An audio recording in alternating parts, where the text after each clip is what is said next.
سماعه المكالمات ايفون 12 عادي بكام، والفلاته بكام، دي لوحدها ودي لوحدها.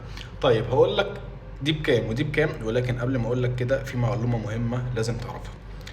الفلاتة كلها او الفلاتة كاملة لو غيرتها الفيس اي دي مش هيشتغل.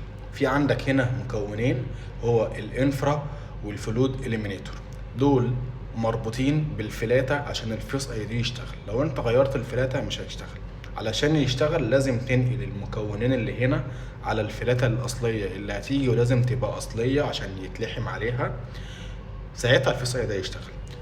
ده في حالة يعني تغيير الفلاتة كاملة، في حالة ان الفلاتة فيها قطع فيها مشكلة ساعتها تغيرها كاملة. انما لو السماعة نفسها هي اللي مش شغالة والفلاتة سليمة، فبتغير السماعة عادي عن طريق هنا بنطتين لحام، هنا اهي وهنا، بس كده.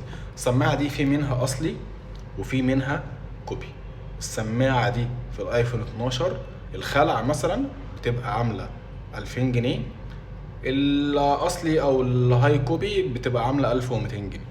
طبعا في ناس بتعملها اكتر من كده، وممكن تلاقي حد بيعملها اقل من كده عادي مفيش مشكله، ولكن احنا هنا بنعملها بنرفع الشاشه بكفاءه عاليه، ما بيكونش في اي ريسك او اي خطوره ان شاء الله على الشاشه. بنقفل الجهاز تاني تقفيل كويس ومحترم، بنحافظ لك على كل قطعه في الجهاز من غير ما يحصل اي تلف موجود للجهاز تماما. لو انت بقى محتاج تغير الفلاتة ده موضوع تاني، عشان ساعتها انت هتبقى عاوز تغير الفلاتة والفيس اي دي يشتغل، ولا انت مش هيبقى فارقة معاك الفيس اي دي.